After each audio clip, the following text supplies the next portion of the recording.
کلاہاری افریقہ کے خشک صحرا میں ایک درخت ہوتا ہے۔ اس کو چرواہے کا درخت کہا جاتا ہے۔ دور دور تک جب سورج آگ برسا رہا ہوتا ہے، سر چھپانے کو کوئی سائبان دستیاب نہیں ہوتا، تب یہی درخت ہوتے ہیں جن کے نیچے انسان اور جانور پناہ لیتے ہیں۔ ان کی جڑیں زمین کی بہت گہرائی تک جاتی ہیں، 250 فٹ نیچے تک یہ پہنچ جاتی ہیں۔ دوسری طرف دیکھیں تو سبزیوں کی جڑیں زمین کی سطح کے بہت قریب ہوتی ہیں، جیسے گوبھی، آلو، گاجر، پالک وغیرہ بھی پودے ہی ہیں۔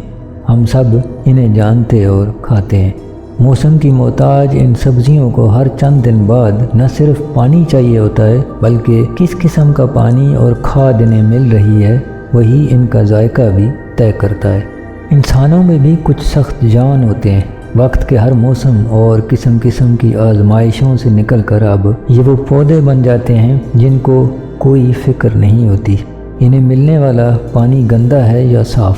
پھر کوئی تنقید، کوئی رویہ انہیں مایوس نہیں کرتا۔ وہ چرواہے کے درخت کی طرح باہر پھیلے صحرا سے کوئی امید ہی نہیں رکھتے۔ کچھ نازک مزاج ہوتے ہیں، بالکل سبزیوں کی طرح۔ وہ آج خوش دن گزاریں گے یا جلتے کرتے دوسروں کے رویے پر آنسو بہاتے دن تمام ہوگا۔ یعنی ان کا دن، ان کا ماحول دوسرے طے کرتے ہیں۔ چرواہے کے درخت کے نیچے سان قبیلے کے چرواہے بتاتے ہیں، زندگی میں خوشی کا بس ایک ہی راز ہے، توقعات بہت کم رکھو۔ خوشی اگر تمہاری طرف نہیں آ رہی تو کیا ہوا؟ صحرا بہت بڑا ہے، اپنی خوشی کہیں اور تلاش کر لو۔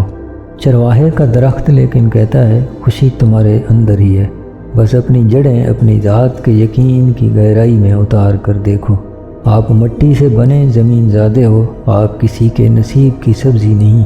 اپنی گہرائی ذرا خود ناپ کر تو دیکھو۔